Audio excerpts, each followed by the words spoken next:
Well, our next question, Jim, was sent in on Twitter using the hashtag CornyDriveThru from Pete Boyle. While it seems like Gene Okerlund and yourself never worked at the same promotion at the same time, did you have any sort of interactions with him?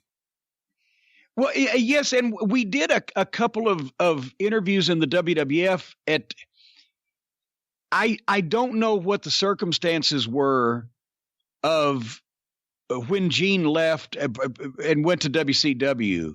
But I assume it was monetary, right? Do you know anything more about that? Well, nevertheless, it was like when I first came in and had first worked for the WWF when I'd never worked for Vern, when Gene worked for Vern, and I'd never been to Vince all through the 80s.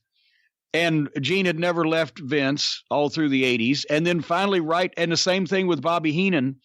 And right when I got there, I did a couple of interviews, which I've seen clips of. People have tweeted a couple of clips of with Gene and a couple of interviews with Bobby. And then they both went to the place that I'd been for most of the last 10 fucking years.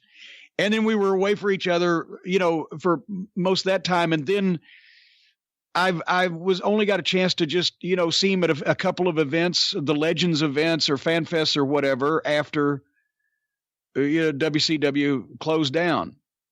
So, he was a nice guy, but we never really did spend. I've heard more Gene stories from Bobby Heenan than I have actually Gene Okerlund stories. That type of thing. We never really spent a lot of time around each other. So many people focus on Heenan's relationship with Monsoon.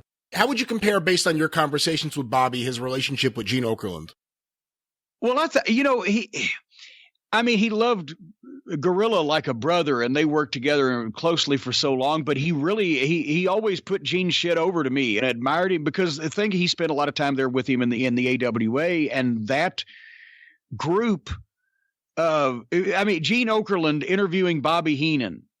Or, Gene Okerlund interviewing Mad Dog Vachon and the Crusher, Mad Dog Vachon and the Crusher having verbal battles with Bobby Heenan. They've had a shitty TV show, as modern day tape has pointed out, as far as their quality of their matches. But the promos were what sold the whole company. They were the best in wrestling in some cases at the time.